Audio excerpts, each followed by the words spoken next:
This is your guy, Rashad Taylor. Clearly not Joe Fish. You can tell by this beautiful bassy baritones, that I have right now, and a little Urkel going on with that too. Some Jaleel White in there as I'm a little bit nasally, but we're absolutely here. This is Sports Saturday. I got my guy Jordan Schultz behind the glass. What's going on, man? Happy Valentine's Day. Happy Saturday. Was not expecting a Family Matters Jaleel White throw in this morning. Happy Valentine's Day to you and to everyone else out there. It is a good day to have Valentine's Day. And yes, man, my I don't know, I'm dealing with this. It's not a cold, like I'm not sick, but it still feels. It's just like, geez, Louise, stop it. And so, I get you. My wife is making fun of me because of the voice and everything, and I'm real. Did I do that right now? So, did I do? Yeah. Seriously. Shout out to Jaleel White for. I think we talked about this. He was at the Blazer game a few weeks ago. He was, yeah. And I saw they that. showed him, and the part where the other team's at the free throw line, and so they'll do this like screen and have, Urkel up there with his glasses and everything. He kind of looked up and got a little kick out of that. So that was kind of cool to see. So like you are in our hearts here always. Always, man. He really raised me. And the cool part is Urkel's style and everything for a while, he would have been the man, like towards the 2010s, 2012, something like that. He would have been the man with them suspenders and the high pants and everything like that. The floods, now that's just a part of regular style. How many men out there walking around with, I don't know what to call them, capris? They're not capris, but suspenders and capris. I see suspenders. There was a while, because I'll be honest, I was in the bow tie kick for a long time. You look back at some of those old promo pics for the Fan, and you'll see Rashad Taylor and some bow ties, every now and then. So throwing the Buck Williams bow tie in there, because remember when he was a Blazers assistant coach, I think he's the only Blazers assistant that I ever remember wearing bow ties. Now, can you tie a bow tie? Hell no, I can barely tie a regular tie. I think, and shout out to this dude that did this probably now close to 20 years ago on YouTube, but he made a video on just how to tie a tie. Yep. Like it's like a 2-minute video. And that thing has probably 2 billion views at this point, because I have gone back every single time I need to tie a tie and reference that video. So. Oh, yeah. I mean, at this point, I learned how to tie a tie when I was because there's an easy way to do it, right? You just go around twice up and over. There's a really, really easy way to do it. And then there's a Windsor and a half Windsor. I don't know all that crap. All the jazz and everything. I was lucky enough when I was a teenager, my grandfather taught me all those things. So yeah, that was one of those things. Lucky. That's nice. But a bow tie, thank you YouTube, because that came through for me as far as learning how to actually tie a bow tie. Fellas, there's something cool about just being able to do that yourself and everything. And then the bow tie, no matter what time frame it is, it's still classic.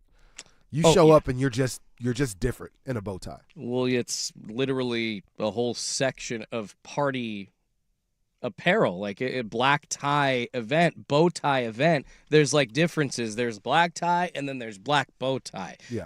That's the millionaires of the millionaires at a black bow tie event. Yeah. It's fancy. No, yeah, it is super fancy. So I'm not that fancy anymore though. Usually what I'm wearing now, which is a Harlem Heat t-shirt and I love it, and some sweats and a hat. That's usually the style now. But at some point I do have to get back to bow ties. When's the last time you wore anything that wasn't sports related, Jordan?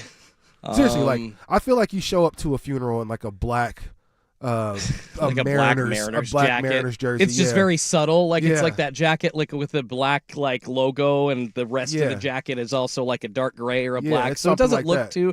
Yeah. No, I had to pay my respects and wore my good clothes today. Yeah, wore my really nice stuff. I got my golf pants on, which actually that's accurate.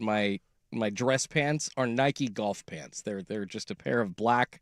They look like dress pants. Can you tell? I mean, no. Then there you go. Because I hide you've either got a belt on or you hide the waistband part that says Nike. So yeah, there you go. So if nobody else can tell, then you're totally fine. But I got to get back to dressing up, man.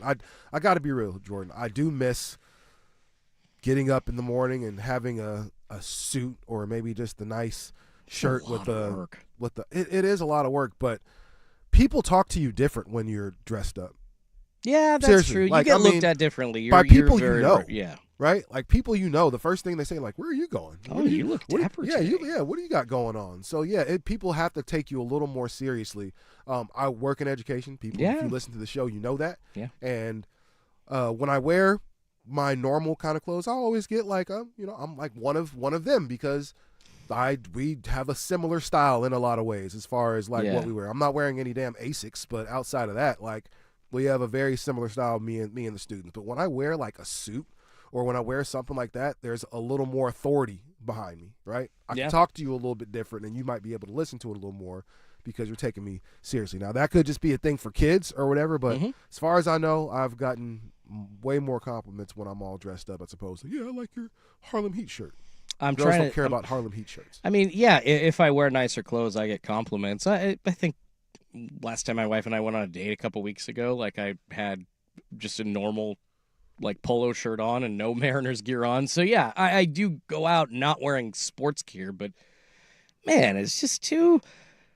I'm I'm not 26 anymore. I'm 36. I turned 37 this week. The importance of comfort, it's just even before 40 has already hit me.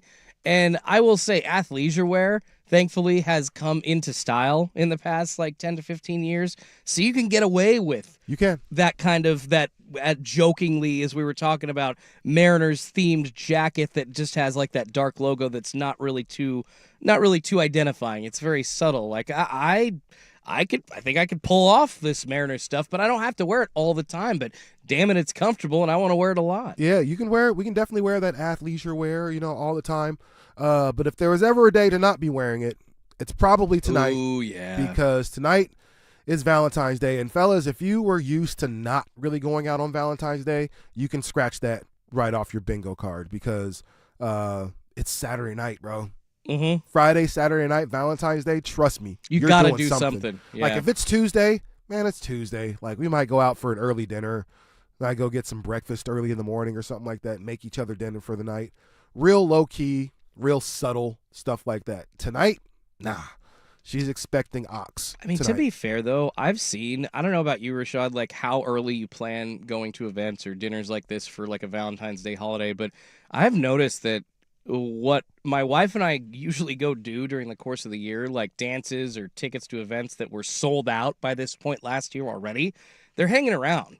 I don't know if it's like the spending is actually way down because people went crazy for Christmas, or they really are because of that and feeling the tightness in their wallets or not doing that kind of thing. But I feel a lot of like staying at home vibes this year for Valentine's Day, just because, yes, it's a Saturday night, but oh my God, we are also very tight on the wallet and $300 out tonight versus, doing something at home. And there really are many ways, Rashad. Oh, for sure. Draw her a bubble bath. Make it special with a massage. You can both make dinner. There's YouTube videos that you can use to like, oh, let's create something together that we've never done before. I totally hear what you're saying. You got to do it up, but because it's Saturday night, it also gives you the opportunity to do it up in a special way at home that maybe you couldn't do on a Thursday night. You're right. And I guess the calm and rational man inside of me is saying you're absolutely right. But also, then there's there are ladies out there. Please that don't are like, get me anything, honey. It's Saturday night. Yeah, it's Saturday night. We were home last year on Thursday for Valentine's. I get you. And the year before that. Yep. If you've been together that long, if this is your first Valentine's Day, together, you gotta do on it up. Saturday. Yeah, fellas, come on, man. There's no. You should have had a reservation 3 weeks ago. Yeah, there's no hanging out the house. If you are having dinner at the house, it better be catered, right? It better be something crazy. It better be a nice takeout because, seriously, if this is your first Valentine's and you're really trying to, this is somebody you truly care about, not just, a knockdown or something like that. But this is somebody you truly, truly care about. Then, yeah, you unfortunately on a Saturday night you gotta go all the way out. So after the show, I have to go. My wife is having an event at her job, which I'm not super crazy about. However, her job is amazing, and they do amazing work. So I guess it'll be kind of cool. I mean, is there free food? There's all booze? of those things. There are all of those things. Well, there you go, Rashad. There are all of those things. There you go. It's one of those things like just Valentine's Day, but at the same time, like she does have a pretty cool gig. So I'm not really. And the people she works with are pretty chill and pretty cool. So it's not a bad thing. I've been to a lot of functions on certain days with people that you can't stand, which is never a great thing. Yeah. But tonight it should be good. So after this, I have nothing red outside of this hat that I'm wearing to wear. Are you supposed to? Is that a thing on Valentine's Day? You're supposed to wear like red or pink or whatever? I guess they've asked for a certain theme. At red, this party. Okay, red, my bad. Pink, purple, which feels like Isn't more that Easter? Easter, but I digress. Hell? But yeah, so I got to or white, and so I was thinking closer to something white, and just go grab a sweatshirt or a turtleneck or something. I am a turtleneck guy. Oh, So I'm a big, you can pull off a turtleneck. I'm a big turtleneck guy. I cannot. I've got like 4. I'm sure you could. I need to. I'm sure you could. Guys with bellies Get a mock cannot. turtleneck.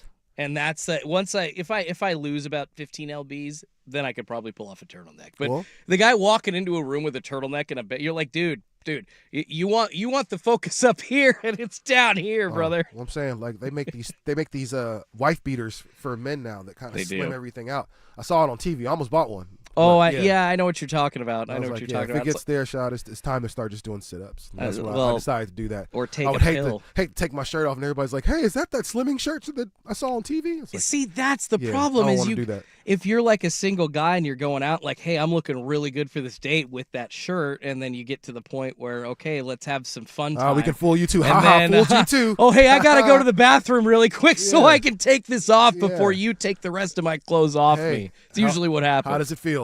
How does it feel? Yeah, now we can do it too. I'll take off this little man Yeah, we unit that can I have fool on my you head. too. I'll take off this man girdle. Ha ha. Actually- Fooled you too. Actually, to that point, is a beard for men what makeup is for women? I've kind of been hearing that discussion. Like, Yes. facial hair Yes. kind of Which is why women get so pissed off when men shave their beard. Well, I totally hear that. Yeah. Like, that does seem to be not just women, but like, have you seen like the viral videos of like kids, like Yeah, where they've seen a reacting to their baby that dads sees or their whatever, dad for the like, first time? It's like, yeah. who are you? Honestly, I'm afraid of what my face looks like under here at this point. It doesn't I was look a good looking without dude, it. I guess. Yeah. But without the beard, I mean, now, mine, not yours. You Yeah. look fine with it or without it. Mine I don't does know, not man. look good. Without it, it's a weird looking thing under here, man. So I'm not sure if I will do that, but maybe one day I'll just get real motivated and just cut it off. But I'm pretty sure I'll be pretty depressed after that. The only reason I would cut it off is because I made a mistake shaving. That's it. You That's know, it's like, why don't you have a beard? Because he effed up And shaving. I try Schultz, not he's to an idiot. shave it all. That's why I go to a barber. Let him Yes, sir. do all that. Well, I So- can't. It looks bad. Oh, that's not true. I bet you. I'll take you to a barber who'll fix you all the way up. Oh, no. I'm saying I can't just like let it go. I have to go to a barber. Oh, like, yeah. Otherwise, it starts to look a little scratchy. Shout out to all the barbers. I'm sure you're gonna see a lot of action today. So, it's pretty chill show today, man. Season man. is over, man. NFL season's over. No Your- football. Your boy Saturday. is officially the winner of Who Do You Love? Thank you so much. Golf clap, everybody. Thank you. You know, it's been a hell of a year for me. The Patriots would have made it a trifecta, but unfortunately that didn't happen. But we'll go ahead and wrap up the NFL season. We're also going to talk about All-Star Weekend and why it sucks, right? I don't know. I mean, maybe you feel different, but I think it's terrible. I saw some of the All-Star, like the celebrity game, like highlights last night. The what celebrity game? What celebrities were there? That's true. Shams Glorilla? Charania. Yeah. Glorilla and Shams were the biggest celebrities there. Giannis was giving him Pass. crap. Pass. God. But while All-Star Weekend sucks now, man, we can talk about some of our favorite moments from All-Star history. Maybe not the best, but some of our favorite moments. Also, the Blazers ended the first half of the season. Man, we'll talk about how that's going for them. Also, big renovations coming to the Moda Center. Question If mark? Some money can come their way, yeah. Yeah, question mark. That and all that much more coming up right here. Sports Saturday, 105.1 The Fan, 1080 The Fan, and the Fan Sports Network. Hey, it's Dusty.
Congratulations are in order, I guess, from me to the Seattle Seahawks. Hell yeah. Hell of a season, man. Like, again, nobody saw that coming. 14-3, like just pretty much running through the league. Offensively, Jackson Smith-Njigba really stated his claim as the best receiver in football currently. Because of one Sam freaking Darnold. Yeah. Good Lord. Yeah, I think a lot of that was based on what Jackson Smith-Njigba could do after the catch. Oh, absolutely. But Sam Darnold getting him the ball early and often definitely helped. He helped me win a fantasy championship. Thank you, Jackson Smith-Njigba. By the way, rest in peace to the Minnesota Vikings, who decided to, after having a really good season, similar with Sam Darnold on their roster, you know what? I think we're good. We're going to move on to J.J. McCarthy. And that didn't work out at might end up all. costing Kevin O'Connell his job. Definitely end up costing Kevin O'Connell a job, which is unfortunate because I don't think he made the call in the first place to not pay Darnold. I'm pretty sure if you asked him if he wanted to keep Sam Darnold there, he probably would have said, yeah. I can't remember off the top of my head whose decision it was, but I also don't quite believe what I'm hearing from that until like after we'll get the postmortem. You know, then I'm going to believe what I hear about like who decided to make the play, or if there's like a clip out there, you know, somebody send it to us on social media or something. 105.1 The Fan on X, but I would be interested to see who made that call. Yeah. So that was one thing, but watching that, I'm sure really, really hurt. You know, if you're the Vikings, and also if you're Mac Jones. Ooh. You know, looking at this, and that's somebody we haven't talked a whole lot about. You know, Mac Jones and this whole thing as far as being the last Patriots quarterback, him moving on and the Patriots finding almost immediate success after he leaves. And now here we are at this point in the year, and the Seattle Seahawks are considered the best team in football. The Patriots have a lot to look forward to if you get ready for next year. But I'm curious, man, what were your overall thoughts of this year? Like, I didn't have, and we talked about this before, I didn't have either one of these teams in the Super Bowl at the beginning of the season.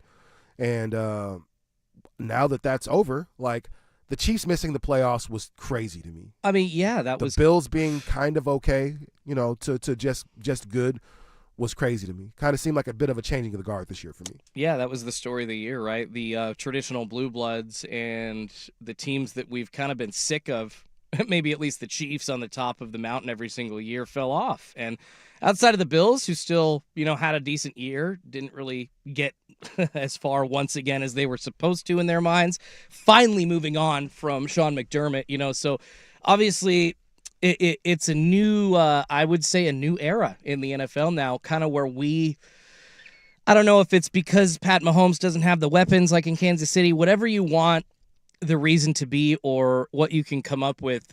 It's thankfully, I think, going back to where we've got more parity, you know, now. So we're going to see these unexpected teams. That's kind of why, at least the NFL for me, is more fun to watch in some aspects than like the NBA, because you don't really know at the beginning of the season what's going to happen at the end. There's the big predictions, and they've kind of been coming true for the past decade or so, or it's just been the Patriots and then the Chiefs, like two goats ruling everything, and a lot of great quarterbacks in the AFC, and then whoever could get there in the NFC in the end to match up with whoever, or with one of those two teams in the Super Bowl. But thankfully now, I think it's back to, hey, somebody out of nowhere. Next year, we could see the Texans figure it out and go on a run. I'm not saying that's going to happen, but that's where we are in the NFL right now. We're seeing these teams that have been kind of hanging around the first round of the playoffs, maybe able to make that step up, and then another team like the Seattle Seahawks that has been dying to get that chance after giving it up to the Patriots on the goal line and not running the ball to make it right. They're able to do so. And I think that's kind of the biggest takeaway for me, is I think we're moving back to a time in the league because quarterback play is so mediocre across. Like, there's a lot of reasons for it, but I do think that parity is coming back, and I love that for the NFL. Oh, no, it's definitely great to know that there is a good chance that there might not be a repeat champion. Even though we say we love dynasties, right? We love, or at least most dynasties, at least dynasties we like. We love the Warriors. We love, I guess, the Heat at a certain point, depending on who you were and depending on the time frame and everything like that. Looking back, I love the Heat. At the time, hated, you know, what it meant for basketball. That only happened because of LeBron, and but looking back, I was like, what a time in basketball. Like, we probably won't see that type of superpower again in a sport like that. But yeah, I am glad to see things kind of get a little bit back to normal and other teams have their opportunity to step up. It is a little crazy to me, and people have talked about it all week, the fact that of the draft class that Sam Darnold was in, that includes Josh Allen, that includes Lamar Jackson, that includes Josh Rosen, that doesn't really, matter right now, but also includes Baker Mayfield. The first one to win the Super Bowl ended up being the one guy that nobody really counted on anymore in the NFL, which was Sam Darnold. And so I think that at this point, if the pressure was on Josh Allen and Lamar Jackson before, man, it's really on now. Like, at this point, the clock is ticking for you guys to go in there and win a Super Bowl, because you've had great teams. You've had huge opportunities. I don't know what happened to the Ravens this year. That's another disappointment of this season, is what the hell happened to the Baltimore Ravens. I mean, nobody really got hurt like that except for Lamar. He missed a couple games at some point, but it's a tough league, man. They've been knocking on the door for so long, but this was like not a fall off, but like, what the hell happened? Like, I'm not sure. You got your coach fired, all type of stuff. Like, this was a weird year for the Ravens. So it was crazy seeing those teams that we've been really seeing on top for the past 6 years, the Ravens, the Chiefs, the Bills, struggle a little bit. That's been a little bit of a change for me, but a good change, because that did give chances to teams like the Jaguars this year, who ended up being a great story, Trevor Lawrence and that squad. So we saw at a point the Buccaneers at one point, but then really the Saints ended up being the story of that division, which is cool. So what to expect from the Saints for next season? So I think Tyler Shuck is he the guy? Is Tyler Shuck and company in New Orleans going to be a player in the NFC South? Like, hey, like, you don't. That's the most winnable division in all of football. You're damn right about that, sir. That's the most winnable division in football. It used to be the AFC East, but with the Patriots being okay this year and with the Bills still being the Bills, like, I still expect them to kind of compete up top. And maybe if the Dolphins can ever get it together, I don't think so. The Jets are the Jets. So, and again, another year of football, and the Jets are still the Jets. Some things never change. You talked about all the change and things going back. Some things never change. No, they got to figure out the quarterback position. They got to figure out every position. But namely the quarterback. They see, I actually, when it comes to the Jets, like, there's something to be said about, like, the feel of the room and how it's going in the meetings and stuff like that. And when I watch clips of Aaron Glenn, I like what I see. The way that he connects with players. Like, there's other coaches in the league that I'm just like, get the hell out. I see something in Aaron Glenn. I want it to work out for him, and I feel like it can in New York. The problem is New York, the Jets organization. They need to give him, I don't know. I mean, was it his decision to go and sign Justin Fields for $20 million and take a chance on him? Like, that was a bad move. Like, you can't do retreads. The issue with New York is, for every sports team, not just, is they're reactionary. Yeah. Every time something happens or something goes wrong, they're looking to make change almost immediately. And when you make that change, you never get a chance to get anything to really gel or settle. And so if you're constantly going through all this change all the time, then how could you expect anything to be great? You can't. And that's been the issue with everything in New York, the Knicks, the Giants, the Jets. Like, they get so involved with what the people are saying and what the media is saying, and the media really runs. The media in New York is the general manager. The media in New York runs the show, because they will dictate how actual general managers do their job, which is crazy. Outside of Rasheed Wallace being ousted by some writer here in Portland, I can't think of personally a lot of media people that have a whole lot of influence over franchises and what they do. They do. Don't get me wrong. It's a big market thing. LA, New York, Boston. I think Dallas to a certain point, maybe Chicago when things are going. And of all those places, New York is the one. Yeah. Of all those places, yes, it's tough everywhere, especially in those big cities. They're going to hammer you if you're terrible. They're going to praise you if you're great, but still find a way to hate anyway. That's just the way that goes. Nothing bigger than New York, though. So that'll never change, because the media will never change there. The only thing you can do in New York is win. And even still, they're going to have a problem with it. Can I bring it back to the Super Bowl itself? Super Bowl 60 sucked. That was a dud. That was boring. Yeah.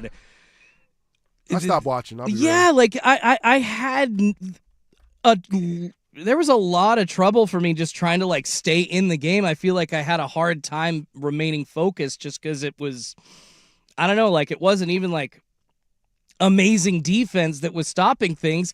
It was freaking the left's tackle just letting Drake May get his ass kicked every time. Like that's Will Campbell. Yeah. Not a great day for Will Campbell. Not a great day for that offensive line. A terrible day for Drake May. Just a crappy day for Patriots overall. Like, shout out to Christian Gonzalez. Played his butt off out there, man. He was everywhere. He did everything for that team. Unfortunately, like, hey man, what can you say? That damn Kenneth Walker III, man.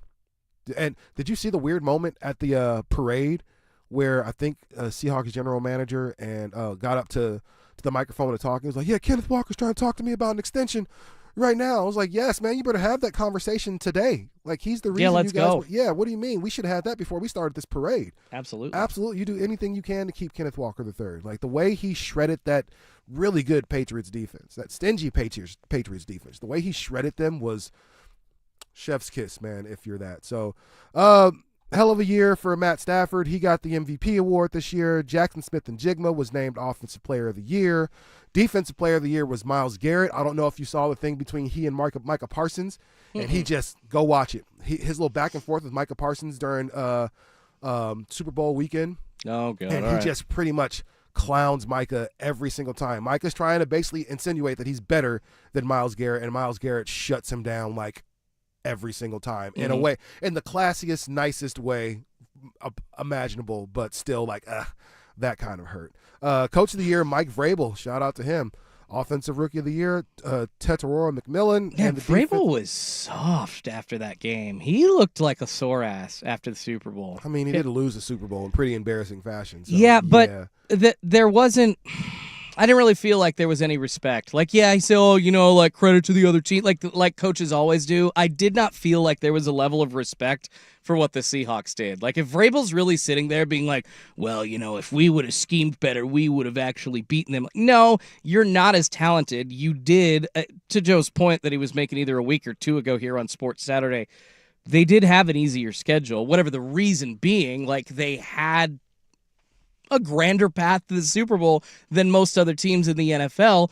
Yeah, Drake May was injured. I don't know if people know, but he had to get a shot in his shoulder before the Super Bowl to actually play. That's probably why his arm looked like a floppy fish. But, man, they were exposed a little bit in this Super Bowl. And if Vrabel isn't actually, like, aware of that, if he wants to dig his heels in, a little frustrating. And that's kind of the vibe that I got from him after Super Bowl 60. So, I mean, Vrabel's already a little bit of a red ass, so I wasn't super surprised that happened. And like I said, man, I just lost the biggest game of my life as a head coach. Like, I'm not super. I hate the fact that we even have to talk to the media after I just lost this. Talk to me tomorrow. I don't want to talk today. It's not even a game that they were expected to be in, as we were talking about the Seattle Seahawks. But and now the that I'm Patriots, here, man. like I don't want to lose. Like I get it. I'm not supposed to be here, but now that I'm here, dude didn't even give the respect to his fellow head coach at the end of the game, all right? He looked like he wanted to say F you to Mike McDonald. Probably not great did. game, coach. Probably That's did. bullshit. Yeah, he probably Come did. on. I mean, I don't know. I didn't see him shaking hands. Honestly, like I said, the I didn't watch the handshake end of the game. was about half a second, and it was maybe a good game mumble. I stopped watching after Benito. Yeah, totally. That's I when I understand turned that. it off. I was like, I want to see that, and then after that, I was kind of like, yeah, I'm good. Yeah. I see where this game is going, which is nowhere for the Patriots, so I'm good. And the Seahawks, outside of Kenneth Walker III, didn't play like awesome on offense, but you know, Sam Darnold was able to get it done. He was able to kind of keep his team in play, and that's what they did. Congratulations to the Seahawks, and looking forward to next year where the Raiders have the #1 overall pick in the draft, and that's where our new NFL season will start. Coming up next, man, All-Star Weekend. Does it suck? I think so. We'll talk about it next, but first, Jordan has sports. Now, from the George McCoy and Warren Allen Sports Desk, a Sports Center update on the Fan Sports Network, 105.1 FM and 1080 AM. First on the Fan, the Oregon Ducks are in action on the college hardwood this afternoon. Make sure you keep it locked here on the Fan Sports Network. They're hosting Penn State. down in Eugene at Matthew Knight Arena at noon. That will be on Big Ten Network if you want to watch it. They are surprisingly a 6.5-point favorite in that one. Coverage does get going right here on the Fan for that at 11:30. All-Star Weekend happening, and a gaggle of Blazers are involved in the action. Rashad, not a fan, but I think most people are looking forward to getting a taste of Damian Lillard, who, of course, has been out with the recovery from his torn Achilles last season. The three-point contest set for 2 p.m. this afternoon. Dame, one of 8 participants in that one. Former Blazer Norman Powell also in that group. You can watch all the action on NBC and Peacock. The Rising Stars Challenge also happening tonight as well. That's a 6 p.m. tip.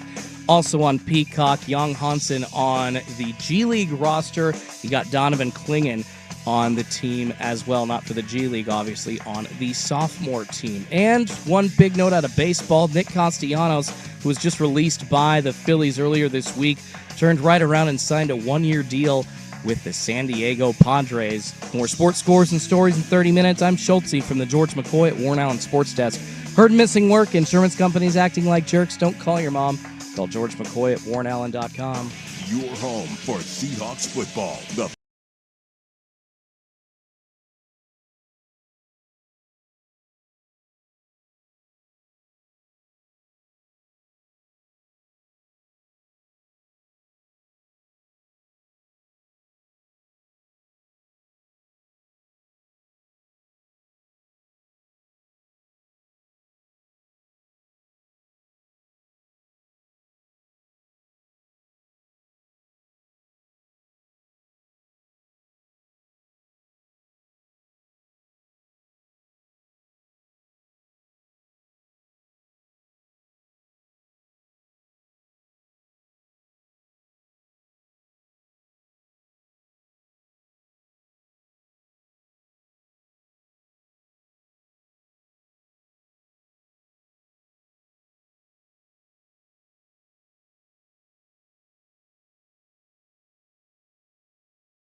you by Philbrook Law, Accident and Injury Lawyers, your local law team on the Fan Sports Network.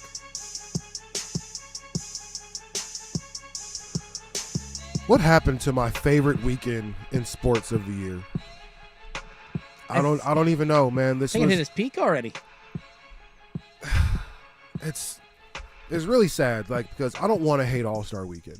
This used to be must-watch TV. It used to be. I can remember being in 8th grade. Yeah. And it's 97 rookie game. Mhm. Saturday night, or Friday night, and it's Kobe versus versus Iverson, and Kobe ends up Ooh. having like 40 something, but Iverson had like 36 and they won. And but Iverson, Ray Allen, Stephon Marbury, Marcus Camby, Kobe, like all these guys. The only person that didn't play in that game was Jermaine O'Neal, which was really weird why he wasn't selected to play in that game. But I can remember watching that. Then later that night, Kobe went and won the dunk contest, and I was like, "Ooh, that might be my guy from there." And then later in that All-Star game, that was a great night, for the All-Stars. I think Mitch Richmond got All-Star game MVP. And they actually in that played one. some defense. They played defense. Like you couldn't just get your stuff off. Everybody couldn't just, shoot threes from the logo and stuff like that. And I'm glad that Dame and Steph can make it, but it just wasn't competitive. And now fast forward, here we are. The 3-point contest starts at 2:00. Well, that might be What? more. That might be more because of the Olympics, Rashad. So primetime Olympics usually start around 6 p.m. You need to watch the luge, or you need to watch you need to watch curling. It's not so much that you. Who's your need- favorite curler? No, I get you. It's just that because NBC has the NBA coverage this year, and NBC has always had the Olympics coverage. Well, don't Unfortunately, they have Peacock too? yeah, but not everybody has streaming. I don't know if you knew this, but Peacock's kind of expensive. And if you want ads, then you can Fair pay enough. a certain tier. If you don't want ads, you got to pay $10 more a month. I'll take the $10, man. Exactly. My wife and I hate the ads, but we are not willing to spend the money to take the ads away. And not everybody's even willing to go buy Peacock. So unfortunately, in 2026, I hear what you're saying. As I just said in my update, 2 p.m. for the 3-point contest. Well, Yeah, don't they have a odd. sister station? Doesn't NBC have a? USA Network, I think. What is like the NBC like umbrella? Basically, I don't know if VH1 still a thing, but it was at one point, or any of like the CNBC or any of the other news Put channels. it on CNBC. Like, yeah, Like something like that. Do something, because it's supposed to be All-Star Saturday night. And I understand if you just want to call it All-Star Saturday now, but just say that. But a 2 p.m. start, that's rock and jock time. Like, I don't want to watch the NBA right there. But either way, that's the first thing, that the start time this year is crazy early for no reason.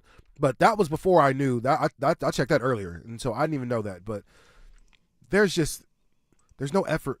There's no energy from these players. We've paid them so much to where now they're afraid to go out there and actually play. Or maybe not afraid, but just unwilling to go out there holier than and, thou. Yeah, go out there and risk potentially getting hurt. Kind I of don't turn know- their nose at it. Outside of Kobe getting his nose broken in the All-Star game, and he loved it because he was psycho and told D Wade that thank you, for that. But outside of that, how many injuries can you truly name in the All-Star game?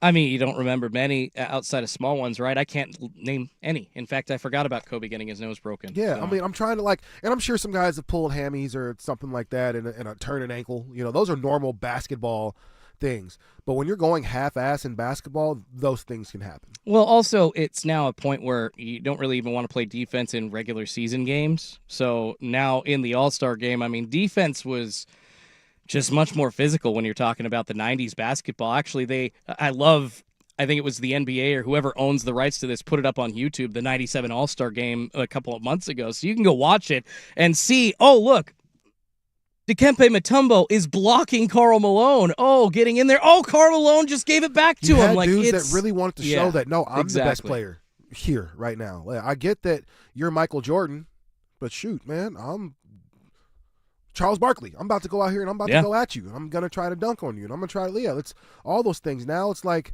I don't really care to show that I'm the best. People kind of know. and They everything. know I make Yeah. a lot of money. Yeah. Well, they don't even take crap from fans anymore. Like fans telling them, "Hey, man," like just giving people that paid quite a bit of money.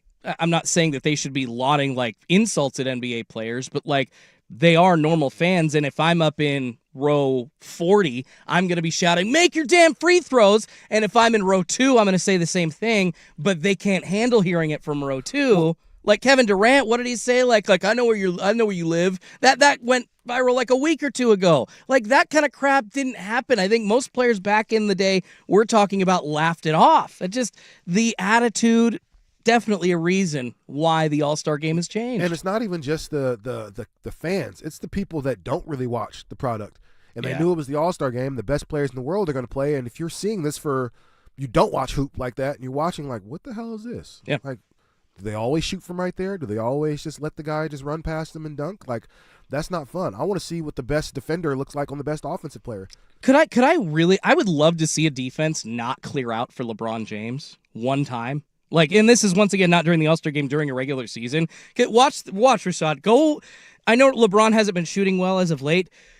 But seriously, just take, and even if you got to like pause like YouTube TV or whatever you have, like if you can do that, or go on YouTube after the game and watch the lane when LeBron James goes to dunk the ball. I don't know if people are scared or if they know that they're just going to get a foul called. You know, LeBron has already more dunks this year than he did all of the last like 2 years. Like he's been smashing on people's faces like pretty often this season. Now, but granted, nobody is going to go challenge him. Nobody wants to challenge. Nobody wants to be a poster. There's been tons of LeBron posters, and so people were like, you know what, I'm gonna just move, because you think this old dude isn't gonna be able to get up like that, and he still does. Well, is somebody crazy. should challenge him to maybe make him think that he can't, like that, because when he actually, which doesn't happen very often, gets challenged, he gets a little flummoxed. How many times has he been blocked on a dunk?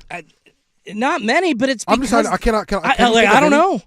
But I don't know why Rudy Gobert isn't going in there, or the types like Donovan Clingan isn't going up to challenge him.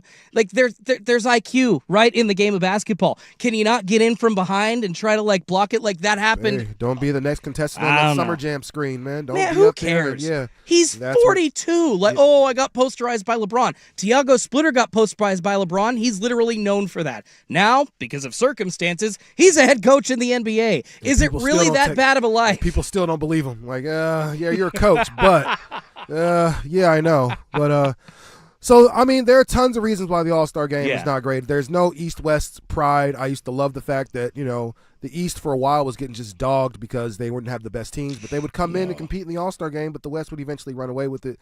No pride there. Now you're doing the world versus Team USA. Players wanted to play against the best in the world. They took pride in that. You're right. Now the best players from the world are probably going to go crazy on the Team USA guys. Like, one team of Team USA is just too small. Yeah. The other guys are just a little seasoned, you know, at this point. And so the best thing for them is the fact that Giannis isn't playing in this Olympics. I think Şengün took his place at this point. And unfortunately, even as you're describing the structure, Rashad, where you now have to have like a round robin of bracketed teams, it's just a little too complex, I think, for the general fan that wants to just check in and see what's going on for All-Star Weekend. Yeah. You know, you gotta, okay, who's on this roster? Who's on this roster? Like, come on, man. You're going to see the world team score 199 points and Team USA score 260 points because the world team won't be able to guard anybody. If anything, I think the 3-point competition, because there's really not much to change. Yeah, and we should probably talk about that too next, because one of our guys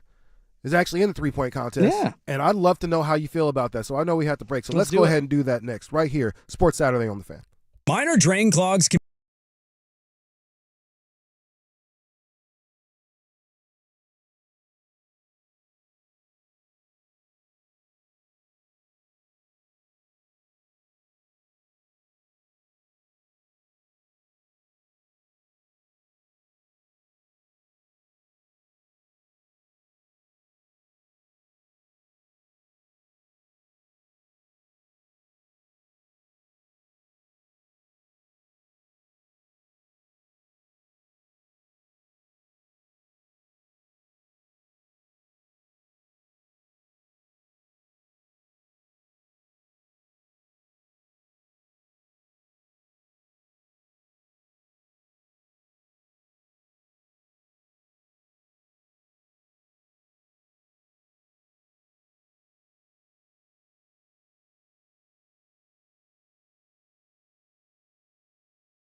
NBA All-Star Weekend live and in color from Los Angeles, California, home of the Los Angeles Clippers in the Intuit Dome. That's the first time ever any event for the NBA has been held at not the Lakers house. That's pretty crazy. That I is know pretty crazy. It's got to feel good for Clippers fans to finally have your own spot, though. You finally got a chance to get out your mom's basement. Yeah, that is. I mean, the way that the New York teams were sharing a stadium on the football side of things forever back in the day as well. But the way that sports just went for so long. Aren't they still? Are they still? Oh God, you're right. Actually, so yeah, maybe this is just still kind of the way to do things. But because now the Clippers have an owner that's not a cheap ass, that was really the reason why they couldn't do it. There was no situation that was forcing them to be at Staples Center other than cheap rent. And F. Donald Sterling, that racist old ass, thankfully now are owned by somebody that loves basketball and has put a ton of money into this team. And the Intuit Dome, it's beautiful. It is. It's a nice place, man. Everybody, Portland Trailblazers, we'll talk about here, I'm assuming coming up at the 10 o'clock hour, that are trying to do an arena renovation themselves here soon. Everybody doing that should be taking cues from what the Clippers did down For there. sure. You should be consulting with Steve Ballmer's Oh, yeah. team or whomever he worked with to be able to build that structure, because it's beautiful.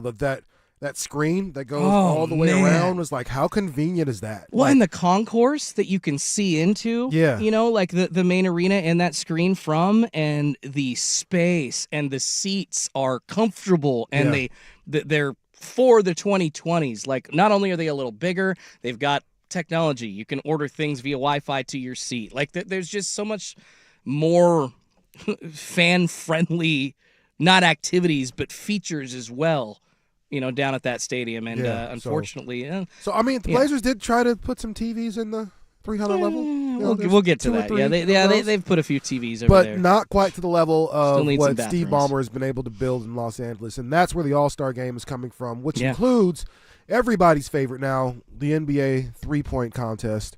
One of our own, actually Portland's legend, arguably the greatest basketball player to ever play here in Portland, Oregon, Damian Lillard has entered his name in this year's three-point contest. And this year's contest is kind of, I think it's a little loaded. yeah, it's pretty loaded here. Let Here, me, I got the list right up here in front of me. Who's on it? I So know it's- outside of Dame, you got Devin Booker of the Suns. You got Nips Knippel, Okay. rookie for the Charlotte Hornets. Big fan of him. Yeah, excited to see what he can Rookie do. of the year, more than likely. Absolutely. Tyrese Maxey for the Sixers, Jamal Murray of the Nuggies, Donovan Mitchell of the Cavs, Bobby Portis of the Bucks, and former What? Blazer Norman Powell, who's currently on the Miami Heat. Norman. Okay. Everybody there but Bobby Portis, one of us doesn't belong. And Bobby Portis can shoot that corner three pretty well. He's not as big of a name. I assume that's going to be his money ball rack as Yeah. the corner three, more than likely. But for the most part, that's not somebody I expect to win. It would be crazy if Bobby Portis, as I say that, he probably will win. No kidding, right? Go. I don't know the odds. Lay I'll some go money look on them up Bobby really Portis quick. to win tonight. Yeah, right. Yeah. I mean, Damian Lillard, I don't think fans are worried about him doing anything as far as like injury-wise already. Like, he's been shooting threes in practice. I think Tiago Splitter said he's putting up like hundreds a day. So the Blazers aren't worried. Fans shouldn't be worried. I do have some interest in seeing if he can like have like a good first round and move on to the second, or if it's just going to be kind of like, all right, he's not quite ready yet. Like, I do have some concern about that. I would usually agree with that if this weren't a timed event. And the fact that the three-point contest is a timed event means you have to shoot quicker, and you have to make sure you can kind of have a quicker release, set your feet and everything. And Bobby then from Portis there, plus 1,200, by the way. oh yeah, that's money. Somebody should go ahead and Dame, though, as we're talking, yes, it is a timed event, but he is second in overall odds. Of Knippel's course. the favorite at plus 240. Dame is at plus 400. So if you're a Blazers fan so inclined, you could still make some tasty amounts of money if you really he could. wins. You really could. But I just worry about not necessarily moving laterally, but like him going from rack to rack and everything, shooting all the stuff, like the lift it's going to take to shoot. Like, we don't know what his injury looks like. I know he's been shooting a lot in practice. Has he really trained himself to really shoot in this capacity? He's Damian Lillard. I trust that he's going to be able He'll to probably be okay. to do it. But basketball is a weird sport, man. Sports are weird in general. Like,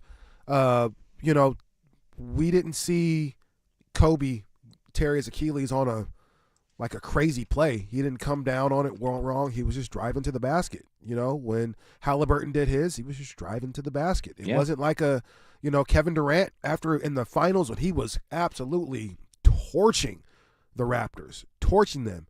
Didn't do anything weird. It just happened like that.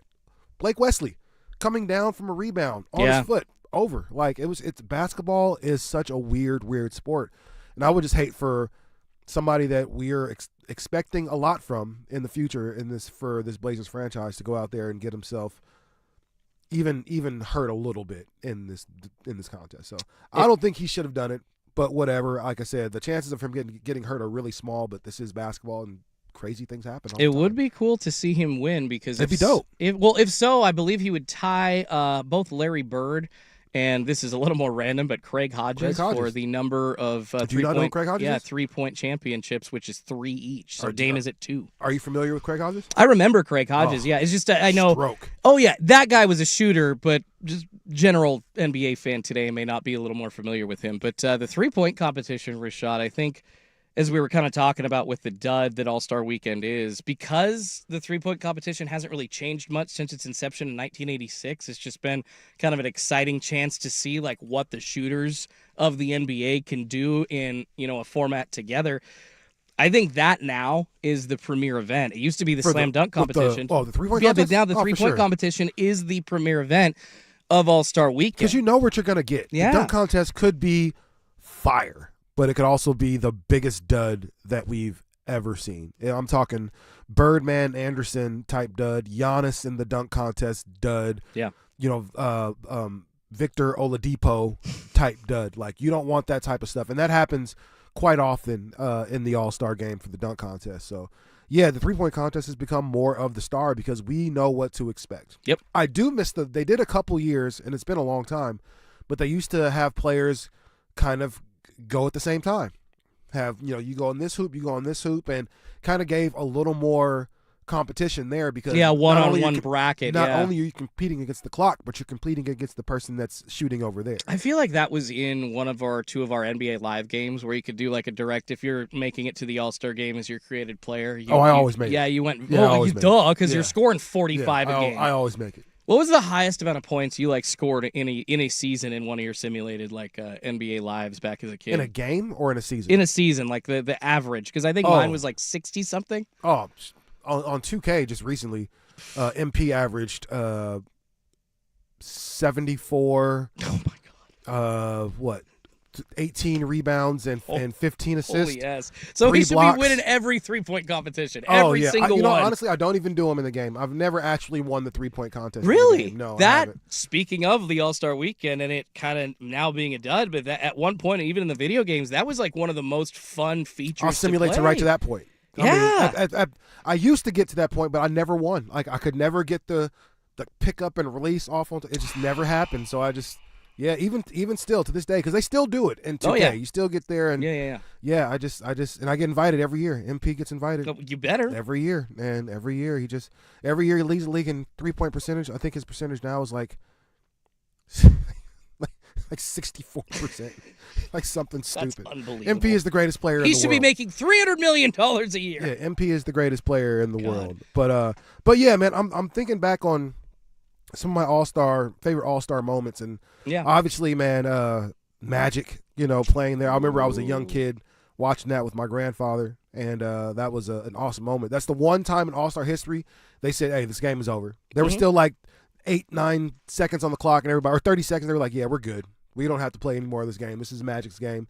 That's how it should end. That was a pretty cool moment. 4 straight threes at the end, and he had one on Michael. He had one on Isaiah. So yeah, it was a pretty cool moment. That was cool. Obviously, Vince Carter, Tracy McGrady, Steve Francis. We don't talk about him in that dunk contest enough because he was the runner-up that year. It wasn't Tracy McGrady that was the runner-up to Vince Carter. Mm-hmm. It was Steve Francis that year in that dunk contest. Stevie Franchise was great, but that night in February in 2000, a star was born. Really, Vince Carter was already a star based on what he was doing in the dunks before. I mean, he single-handedly brought that contest to a whole new level. I remember that night. And mind you, I'm 42 years old right now. I was 16 at that point when that happened. I remember everything about that night, everything about that dunk contest, everything from him looking at the camera after he did the one. It was like, it's over. Like, that was a great night. The next year was pretty good too. Yeah, well, it really kicked off, I would say, a decade or a decade and a half of pretty decent ones. Like, I think Dwight Howard was the last, and I remember this a lot because I was like kind of, in college going into my early 20s, so a lot of time to just sit around, have some beers, and watch the NBA All-Star Game. Dwight Howard, man, the Superman, like 2.0. Yeah, and the crazy Blake Griffin over the Kias. Like, there were some really cool moments in the next 10 to 15 years, and I think since then, I mean, I know he's not competing this year, but Mac Freaky McClung, a guy that doesn't even play in the NBA regularly, which I still don't understand. Like, we are literally allowing it by the technicality of the letter of the law that this guy can be in the NBA dunk contest. It just goes to show you why it sucks now. But, man, yeah, those moments and the Tracy McGrady's, the Vince Carters of the world that brought us back to that, and even the second place dunks, like some of those times, man. Oh yeah, it was crazy. You would actually have like runners up that probably should have won several of those years. Yeah. So. And seriously, go back and look at Steve Francis's dunk at that point in that dunk contest, and then also Jason Richardson was somebody the couple of years after that, or next couple of years, was a force in that dunk contest, and he has a chance to be a part of the first father-son dunk contest winning family ever. So Jace Richardson from the Orlando Magic, who is Jason Richardson's son, is a part of this year's dunk contest, along with Carter Bryant from the Spurs, Jackson Hayes from the Lakers, and Keyshawn Johnson from the Heat. I hate how my voice sounds right now because I really do sound like Urkel. This is literally the worst. But either way, all those dudes are going to be in the dunk contest this weekend. Jace Richardson could follow in his dad's footsteps as being a dunk contest winner. That would be kind of dope to say we have the first father-son dunk contest. I wish Bronny was in it. I mean, Bronny has bounce. Yeah, I've seen it. I've seen it in person. Bronny has bounce. He does. Can't shoot the rock, but he's not in a 3-point contest. He would be in the dunk contest. He should have been in that. I think this would have been a good way for Bronny to earn some, because his dad would never do it. So if he went out there and did something like that, it would be dope. Who's a better dunker, Rudy Fernandez, who was in the dunk competition for the Portland Trailblazers, or Bronny James? Because Rudy actually had some hops. I'm gonna say Bronny. Okay, I'm gonna say Bronny, but Rudy did have bounce. Rudy had some quirky bounce. Rudy's got to be one of the few guys in NBA All-Star history that took part in the slam dunk and the All-Star 3-point competition. Like Dame did. Remember that one year Dame did everything? Dame did a dunk competition? He did. No, Dame did. I swear to God. Go look it up. What? There's one year Dame did a dunk contest, 3-point. I think it was his first All-Star game. Dunk contest, 3-point contest, and All-Star game. Did I forget that? Yeah. He dunk contest ever? AI is not really helping me on this one. No, I see 3-point contest history. I don't think he's ever been in a dunk contest, sir. You've got to be thinking of somebody else. Like, probably so. There have been very few, if any, other than Rudy. I will try to find this over the break, but 3-point competition, All-Star game, 3-point competition, and then the dunk competition. Yeah, I'm not sure that anybody else has been in both of those events during All-Star weekend. So.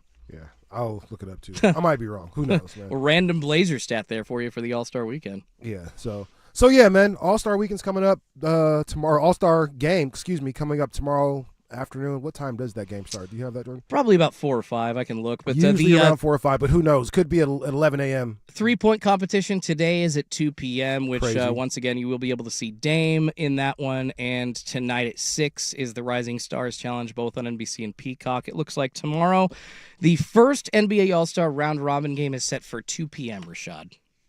Yeah. Okay. So once again, it's just the Olympics, man. It's usually a primetime event, but because the Olympics are in prime time and they happen only once every 4 years, it's kind of the premier event, unfortunately. So the NBA has to take a back seat, and I get it, man.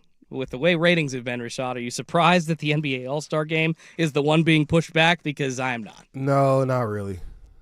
Not really. It's one of those things. So yeah. So we'll see. So okay. Oh wait. Damian Lillard, 2014 dunk contest, 2014 3-point contest, and then All-Star game. Okay, all right. So I stand corrected. Did he do well in the dunk contest? I don't think so. Okay, this is so. I feel like I've remembered Dame's career pretty well, but the dunk contest must not remember that because it didn't go too well. Yeah. So yeah. Well, so that happened. So Shout out to Dame. Good luck today, bro. Go out there and get it. That would be something cool for the Blazers to have an all-star and somebody to bring home an all-star trophy. So that's good. But coming up next, man, the Blazers, are they back after the all-star break? We can talk about it. That's up next right here. Sports Saturday on the Fan. Hey, it's Dusty. Valentine's dinner.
Center update on the Fan Sports Network, 105.1 FM and 1080 AM. First on the Fan, the Oregon Ducks hitting the college hardwood this afternoon, hosting Penn State down at Matthew Knight Arena in Eugene. Despite their struggles this year, they are a 6.5-point favorite in that one. Coverage gets going right here on the Fan Sports Network at 11:30. Tip-off set for noon right here on the Fan, and you can watch it on Big Ten Network. NBA All-Star Weekend happening in full swing already. You had the All-Stars, Celebrity Game last night, and then you've got the three-point competition and the Rising Stars Challenge and Dunk Contest set for later tonight. Damian Lillard in the three-point contest trying to win his third ever. That one's set for 2 p.m. on Peacock. The Rising Stars Challenge with Donovan Clingan on the sophomore roster, also including Young Hansen on the G League roster. That is a 6 p.m. tip, also on NBC and Peacock. And some news out of baseball. The San Diego Padres signing former Phillies outfielder Nick Castellanos to a one-year deal after he was released by the team earlier this week. More sports scores and stories in 30 minutes. I'm Schulte from the George McCoy at Warren Allen Sports Desk. Hurt, missing work, insurance companies acting like jerks. Don't call your mom. Call George McCoy at warrenallen.com. The home of prime time with Isaac and Sue. Weekdays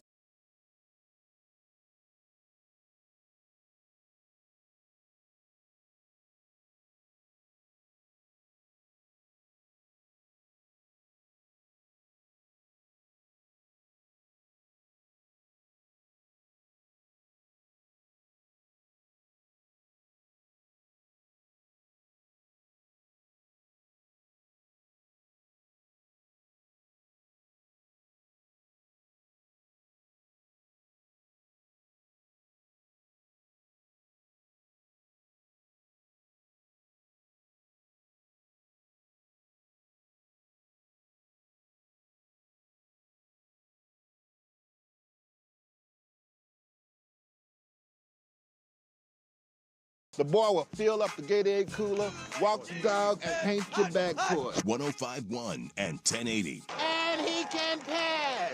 The Fan.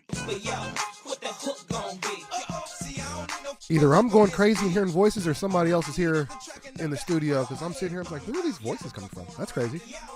Probably going crazy. Maybe I just need some sleep. This is Sports Saturday, 1051 The Fan, 1080 The Fan, the Fan Sports Network. This is Rashad Taylor. My guy, Joe Fish, is out for the day. He didn't tell us why. He doesn't really have to, but I thought he was at a tournament. That's right. Yeah. Is it Seaside or is it Coastal something basketball like that? tournament for the Joe the Third. There you go. Go get it, Joe. Or whichever one. He's getting so tall, man. My guy, like, kids are growing up real fast, man. Shout out to my guy, my son John Lee the Third, man. You know, got his name up there in the Oregon Live as one of the best guards in the state. Congratulations, Feeling kind of man. groovy about that. That's got a pretty cool. big win over Cleveland last night. I think they beat him by 20. Mm-hmm. Yikes, you know. But yeah, shout out to them. Shout out to all the students out there playing basketball, men's, women's, all that, doing your thing. Soccer season's over, so wrestling, I guess, right now. All that stuff, man. Keep doing the good work. So, we are at the All-Star break. Officially, well, not officially, but per the NBA, the halfway point of the season. Yeah, it's like the 2/3 point of the season. Yeah, right. Basically. So there's still about a little over 20-something games to go in the season. I'm not great at math. But currently, as it stands, the Trailblazers are in 10th place in the Western Conference. No, 9th place in the Western Conference. They are 27-29. They are, let's see, a few games out of 8th place. So a couple games out of 8th. So they can still catch up. Things are going weird. How can you judge this Blazer season so far? For me, it's tough because outside of the first that small sample size that we got from the Blazers at the beginning of the season, we don't really know how good this team can be together. We haven't really seen them together like that. So they've really been holding things together with just duct tape and some Gorilla Glue, and for whatever reason, it's been able to work. Denny Avia has been able to emerge as your obvious all-star and your cornerstone as you get ready to move forward. You've seen guys, you've gotten a lot from guys like Kamara this year. He's really proved himself. But also guys like, what's my man's name? Caleb Love has really shown how valuable he can be in the NBA and valuable he can be to this Blazers team. Drew Holiday, for the time he's been here, has been just a godsend from the point guard position. But now you're trying to figure out how to get all these moving parts to work again for the first time since, November? Early November? Mid-November? When everybody kind of took the dive and got hurt. Well, now you're still not really all together because Shaedon Sharpe now once Shaedon's again down. too. Now so. Shaedon's down. So you always have to work someone new in. I think that's kind of why they struggled over that 5-game stretch, is because you're trying to work in Drew Holiday, who's used to being a primary ball handler. Denny Avia being so good has kind of taken that away. So now you're not really the primary ball handler anymore, and you're trying to figure stuff out off the ball. That's not typically how you play, so you're trying to get used to that. If you're Denny, you're trying to go back to being probably the second option with the ball, which is something you're not used to. So there's a lot of things that this team has to kind of get worked out. But for the most part, I love this team's resilience. I love how well they've been able to play together as when they play for each other. Like, this team together and healthy, really the sky is the limit. Like, every year we see a team in the NBA that they're creeping on the come up slowly. You see it. Like, it was Detroit last year. And you saw it was coming. You saw Cade Cunningham was building something. They went to the playoffs. It was like, okay, Detroit might have something. This year they came out and did that. A couple of years ago it was OKC. You saw it in the play-in, and you saw it the next year when they got a little better and made the playoffs. And then after that, to the moon. So I think the Blazers have all the skills it takes to be that team as we get ready to move forward. I mean, they've been dealing with a lot of injuries this season. I think their biggest issue. It was an encouraging start to the year. They were shooting the ball well. And when they shoot three-pointers well, I think that's kind of been one of their biggest indicators of success this season. If they're not shooting well, they're just not going to win. Earlier this week against Minnesota, they had a terrible shooting game, and I think Minnesota was 50% shooting from three-point land through their first three quarters. So it's just kind of hard to beat a team that's doing that. And on top of their success shooting the ball a little bit earlier in the season or throughout the year, especially earlier in the season, they were causing a lot of turnovers consistently from game to game. They were one of the best teams in the NBA at that.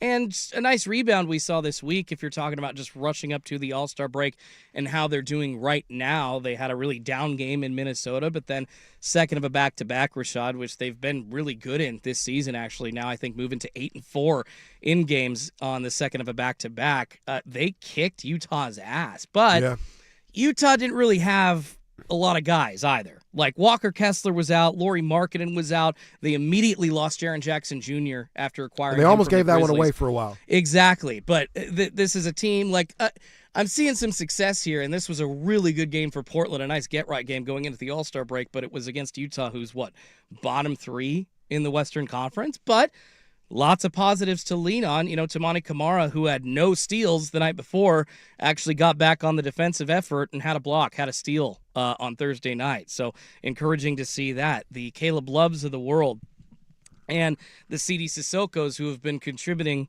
on the defensive end in lieu of guys like Drew Holiday, and then in lieu of offensive performances kind of being just having to be thrown together, like when Shaden Sharp, for instance, now goes down. Scoot Henderson missed the first 50 games of the year. They've just been kind of having to piece stuff together. Oh, and then dealing with their head coach getting arrested. The Portland Trailblazers, I would say, have a lot of reasons to give for why they haven't been, as good game to game. But it would just be, you talk about a team on the come up, Rashad. I see some of those pieces, but it would just be so vindicating as a fan if they could do this for a 7-game stretch, as opposed to just for a couple of games. And then even in the games of success, like Scoot Henderson, 15 points this Thursday, he still had 6 turnovers. Your efficiency gets killed. He ended up being, despite shooting really well, looking at the box score, a -6 for Scoot. You got to get on the court and help your team.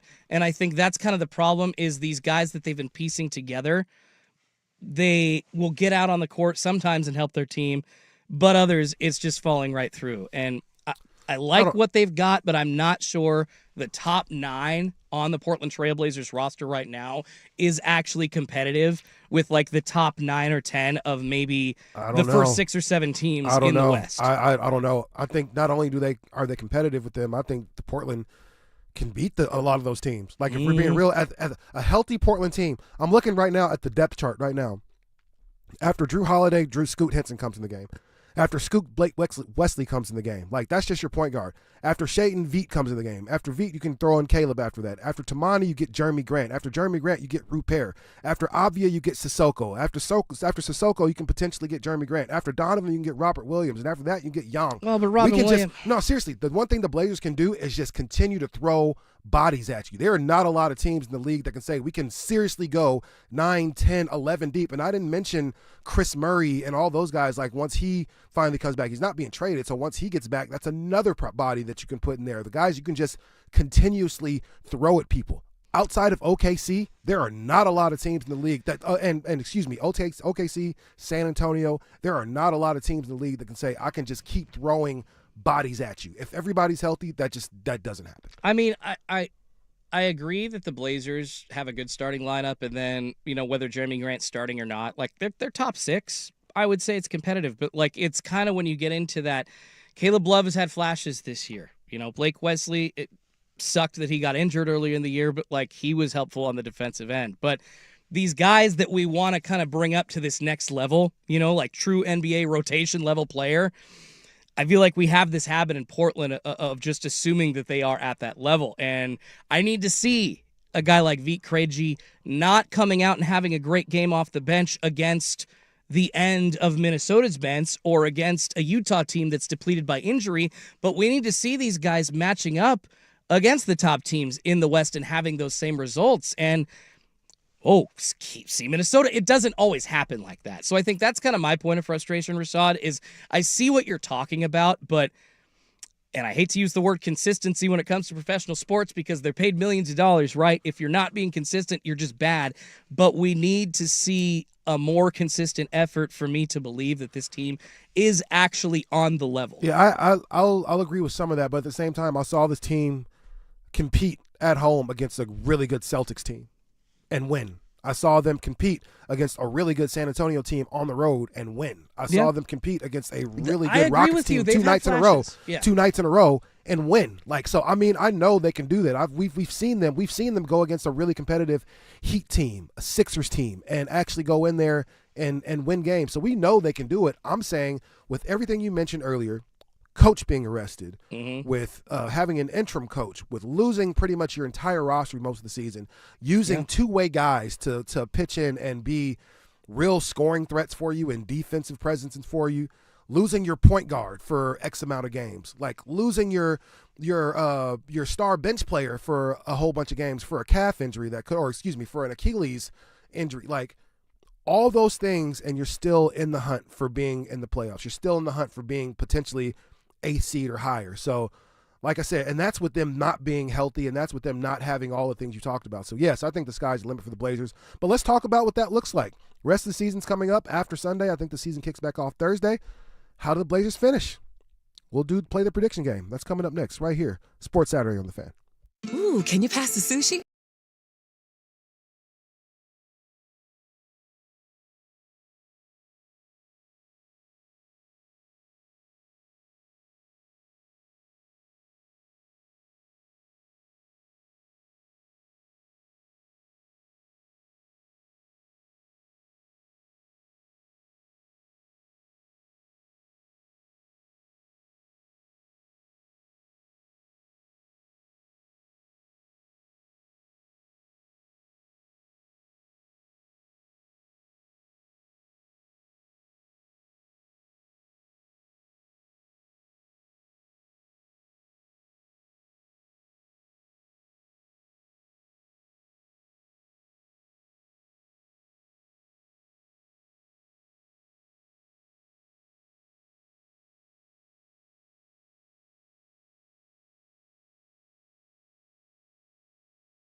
Blazers doing much better than I think a lot of people would have expected, all things considering.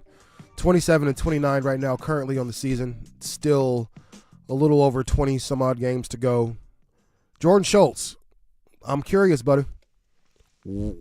How do you see this Blazers season finishing? Taking a look at the schedule that they have here, it's not It's not terrible for the Blazers. I can see them having a very, very successful season to end the year. As far as competitive teams go, they have a game against Minnesota later this month. Then they'll have Philadelphia in March, middle of March, and Minnesota again. They'll have Denver, the 2 Denver games, the Clippers, San Antonio, and another Clippers game in the season. Those are, if you're looking at the standings from their opponents, those are the most competitive games. They have Houston in between there, forgive me. But those are the most competitive games the Blazers have. So you're talking 1, 2, 3, 4, 5, 6, 7 games. Let's say 7, 8 games of the remaining 20-some-odd games. How do you see this Blazers season finishing? I don't think it's going to be a cakewalk for them, and I still don't know who's going to be healthy going into the stretch run of the season or not, or if we're going to lose somebody else. Like that's been one of the Blazers' main issues the last few years. So let me injuries. rephrase that. So. Based on what we know about this team now, Okay, right? You play Denver 3 times. You play the Clippers twice. You play Minnesota once in between there. no, 2 more times. 2 more times? Yep. One Tuesday, February 24th, and in March as well. Okay, there you go. There's 2 times. There you go. You play them twice. Got Cooper Flag and the Mavs late in March. Which you beat last time, you It's know. true. And maybe Kyrie. Cooper is Flag back at didn't that- drop 50 though. Yeah, so. maybe Kyrie is back at that time for you, so we'll see. All that said, that's only about 9 games of the 20. And how many games are left? I'm sorry. Yeah, about 26, 26 27 of the games 26 for games that are left. But those are 9. They still have, I see a 5-game road trip. No, I see 2 5-game road trips in there still. So they still have 2 of their hardest stretches on the road that they have all through the season. And they've been hanging around, outside of the first couple of months. They've basically been at 500 or just under 500. But on that road trip, they can go 3-2. Yeah, so I'm thinking probably slightly below 500 to finish off the year. Yeah. I think the Blazers had a plus-minus win prediction of right around like the mid-30s. I think maybe 36 or 37.5 was like the higher end, if I'm not mistaken, for where the Blazers were sitting as far as the betting markets go before the season started, and I feel like they're pretty well on it. I mean, 38, 39 wins, that looks to be where this team is going. They've at got this point. 27 now. I think they can get another. They can get 40 wins. Yeah, so 13 more wins. I say they get 40. I say they get 42 wins. 27 games remaining. You're winning about half. I mean, it's pretty consistent with what they've been at as far as their record this year. That's probably, if you look at the overall standings, they're very close, or no, now actually tied with the Clippers for the final spot in the play-in at 9th and 10th. But I'm looking at that 5-game road trip that you mentioned. yeah, And it's Chicago, Charlotte, Atlanta, Memphis, Houston. I think they go 4-1 in that one potentially. And they've already beat Houston twice, I so know. I could see them, running the gamut there and doing that. And then that other 5-game road trip is Philly, Brooklyn, Indiana, Minnesota, Denver. I could see Denver and Philly being the teams that kind of do something. Minnesota, they let that last one go. They just weren't ready to play Minnesota a couple days ago. I mean, that's what that was. Portland's got to improve their defense, like through this final stretch of the regular season. Then, And by then we really expect them to hit 40 wins. And by then, you think that they'll have Thibault back, right? By this time, you think that Blake Wesley will be all the way back at this point. You should have Shaden back. Barring any, and I'm knocking on all types of fake wood in here, barring any type of weird, knick-knack injuries, the Blazers should be all the way healthy and ready to go by the time we get to that 5-game road trip and that starts in Chicago. But the chances of them, it's basically at this point the bottom of the plan. The chances of them catching Golden State, they're 2.5 games behind them. They were just 3.5 games behind them. They're there.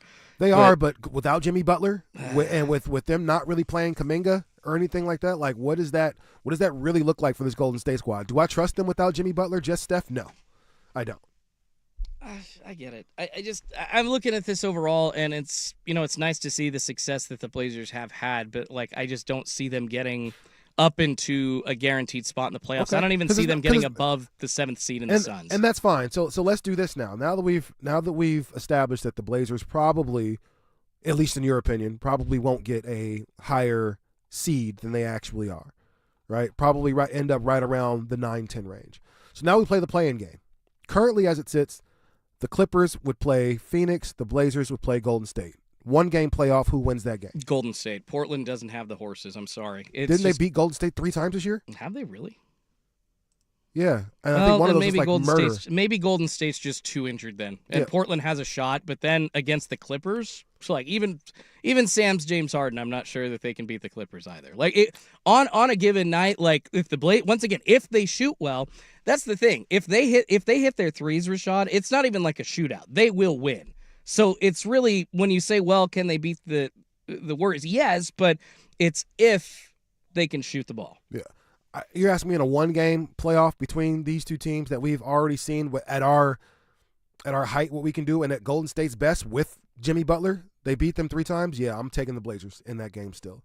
If not for some injuries, the Blazers are sitting here in that 4, 5, 6 range. I know they did beat them twice. It looks like they did lose against them as well. The last game in they played, January. right? Yeah. So 2-1 so far against Yeah. Golden State. And looking, they did not have a good shooting performance in that loss. They didn't even get to 100. Yeah. So Clippers against Phoenix. Who do you take in that game? Does it matter? Sure. Let's just for the sake of the game. Phoenix. Okay. So 1-game playoff between a fully healthy Blazers team, fully healthy Phoenix team. Who wins that game? I'm saying the Blazers. Yeah, maybe.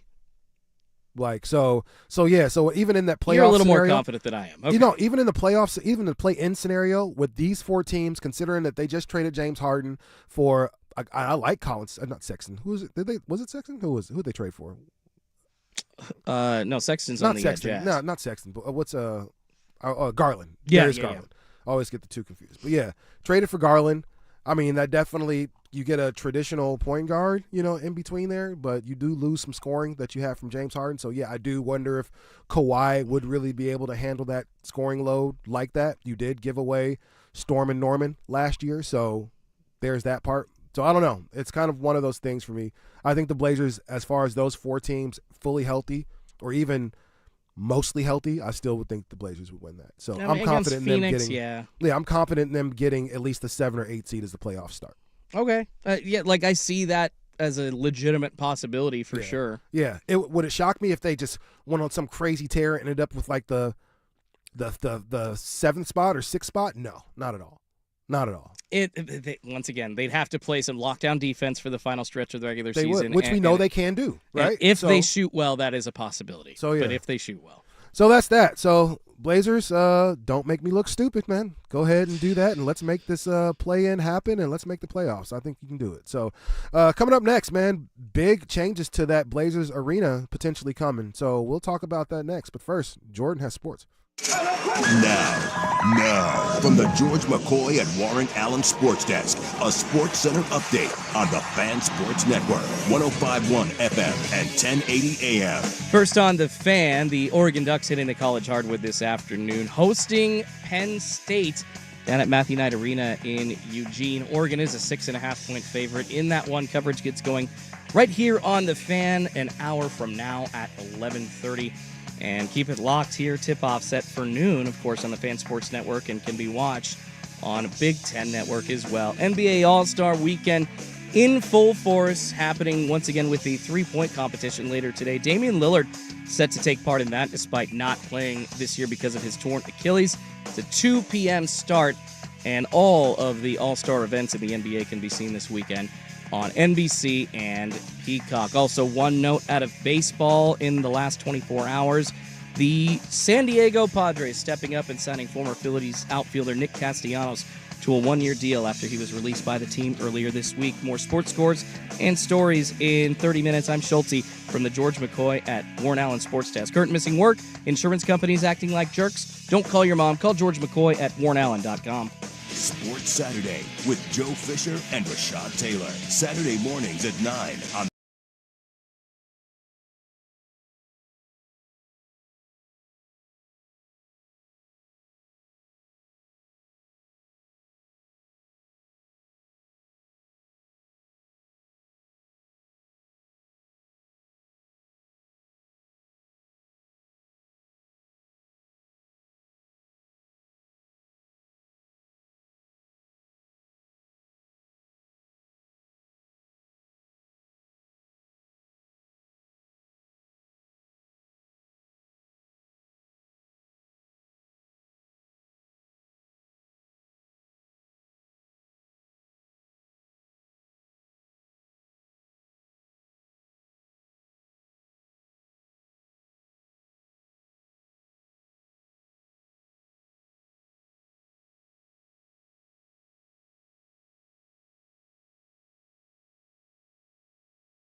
10:33, 2/14/26.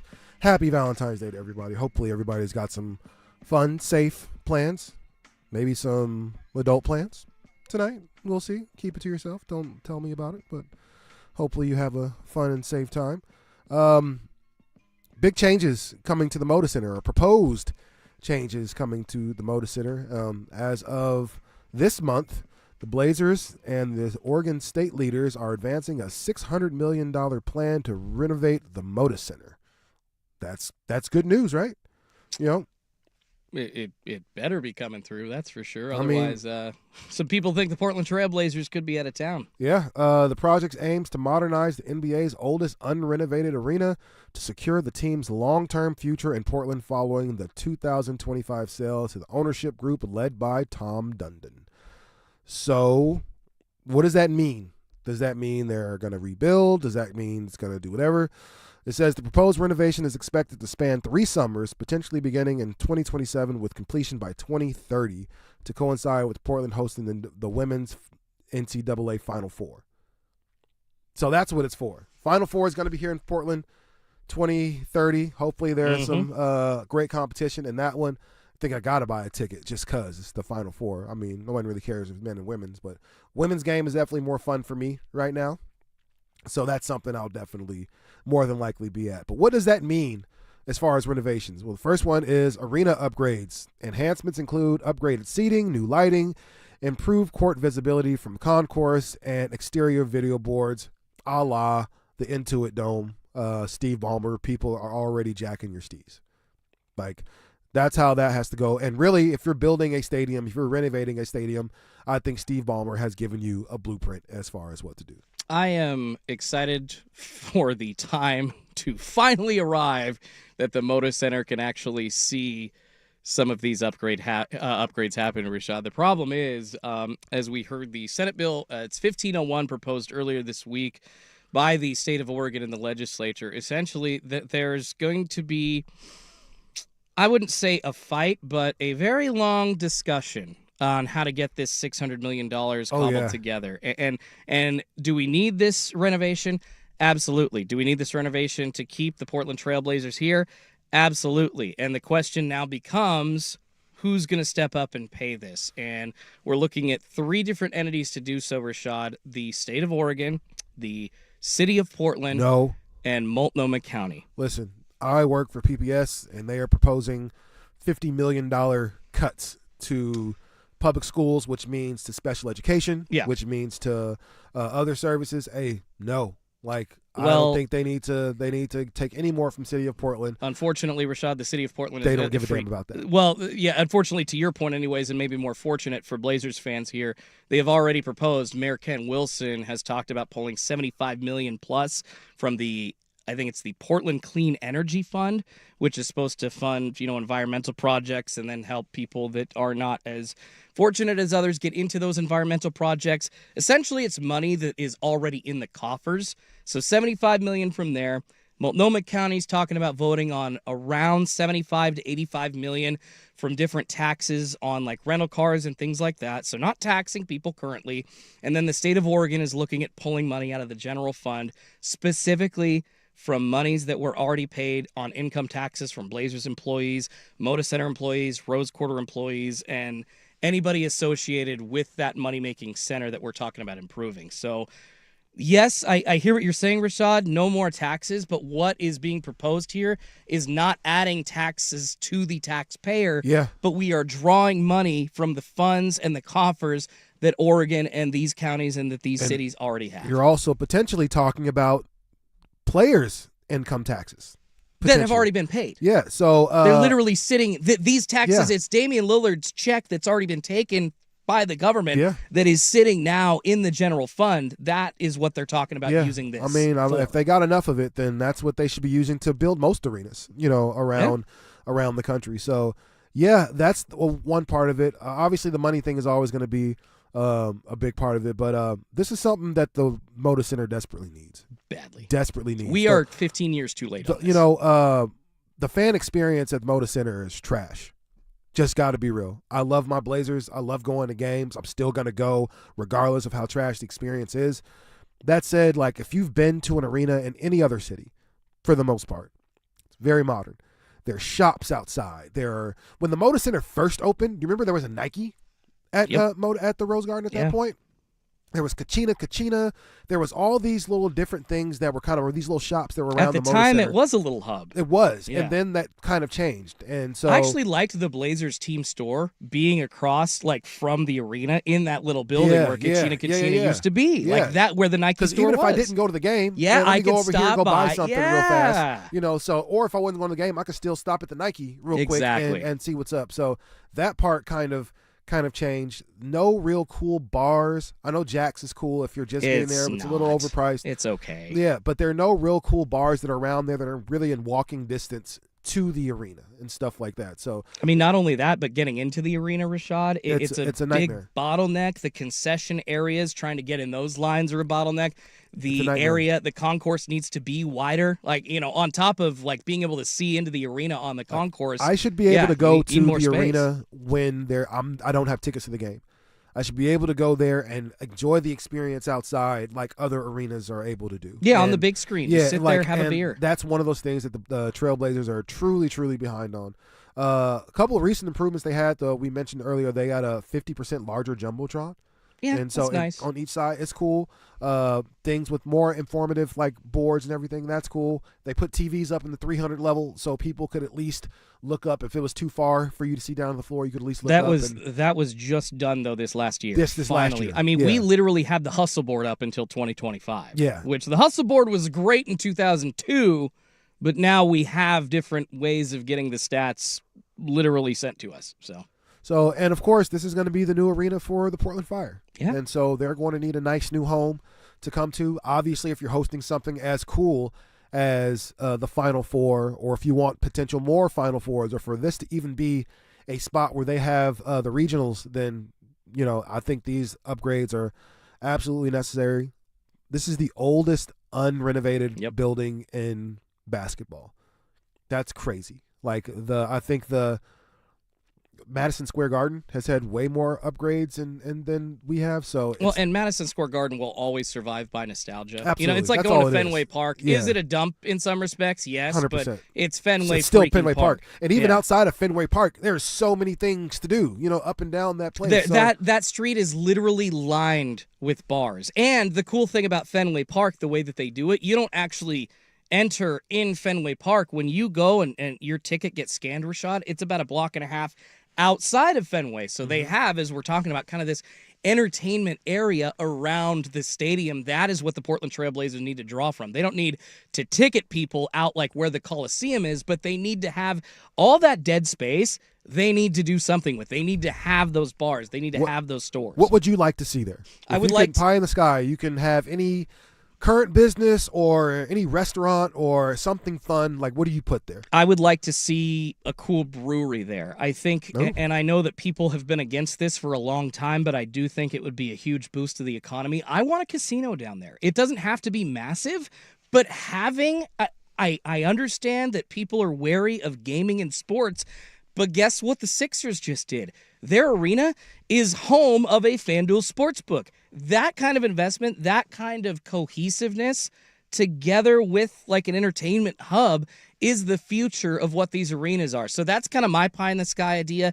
That, along with a ton of bars, you got a sportsbook there or a casino, and you also have that really big entertainment screen area where, on nice days, there are little outside bars to go to. Like when I go to a Mariners game, I go across the street, there's a little beer garden that, inside of a fenced area, people can hang out at for a couple hours before the game and just socialize and eat. They need more of that. So that's kind of my pie in the sky, is just all of that outside of the arena coming together to where I don't have to just go 45 minutes before the game and care about parking. I can go 3 hours before the game, and we can turn it into an event as a family. For me, it's pretty easy. Bring back the smoking section during the game. Okay. Bring back that outside area where people could go and. I'm not sure that that's ever coming back, unfortunately. If you want to make me happy, again, pie in the sky, right? Pie in the sky. You want to make me happy, like bringing that back. Those Blazer game days. That was a vibe. That was definitely a moment. That was a moment in time that I don't think we'll ever get back. For that moment Why don't you put a cannabis shop down there? Like seriously, you can lean into this current way of living that we are doing, and on top of the businesses like cannabis shops that are succeeding now in the 2020s, like there's just so much more that you can do, Rashad. And I want to go down there.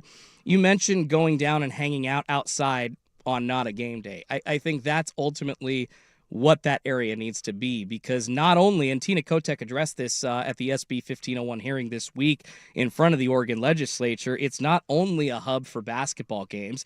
MOTA is an entertainment hub. There are over 230, 240 events a year there. You still have the Portland Winterhawks in there. You're talking about the Portland Fire. And it is really huge that in 2030, the NCAA is bringing the women's Final Four. We've always been this regional home for some of the tournaments like in years past, but the women's Final Four is a big event. And one of the big promises, Rashad, pitched to the NCAA to guarantee that in 2030 for Portland was Moda Center renovations. And when you look on TV, you look at the arenas these kids are playing in the Final Four, Moda Center ain't it. This has been pitched as, hey, we're going to do this. And I'm hoping that we see some movement here from the legislature, but it is very important outside of basketball as well that area becomes that entertainment hub and we can host other events besides Trailblazers games that we're talking about. Well, fingers crossed. Facelift is absolutely needed here in Portland, so hopefully the Moda Center gets exactly the upgrade that it needs. So, fingers crossed with that. 2030 is the actual day. Coming up next, man, let's put a bow on it. And, fellas, we're going to help you out for tonight. You're going to get some love advice from the two married guys on the station. That's coming up next right here. Sports Saturday on The Fan. That's a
Sports Saturday brought to you by Philbrook Law, Accident and Injury Lawyers, your local law team on the Fan Sports Network. 10:47 here on The Fan, wrapping things up here on Sports Saturday. Rashad Taylor, Jordan Schultz, man. You got any big plans for the night? It's Valentine's. It's I think a little more low-key this year. Probably going to be doing something at home. I've got some plans on a dinner. I got some plans on just nice little things through the day to do for the wife, and that's really about it. Just keeping it low-key. But you, my friend, you've been talking about like big plans, taking the wifey out, doing something like that. Whoa. Whoa. I wouldn't say big No? plans, but definitely she's got to work things, so I'm going to pop up at that for a little bit. And see, that's a nice little pregame. Yeah, do that for a little bit. Slide somewhere, maybe have some dinner or some drinks for a little bit. Do a little role play. I've never met this person before, So let's do something. I don't know. Oh, Really? hi there. Yeah. What's your name? I've Come here stumbled. often? I've stumbled in to this event, and Yeah. I don't know anyone. Yeah. What's up? Yeah. You're so, kind of cute. Yeah. Do a little role play. It's always fun. But so if this is your first night together on Valentine's Day, there are a lot of people that just started dating, maybe a few months, maybe almost a year, and this is your first big Valentine's Day.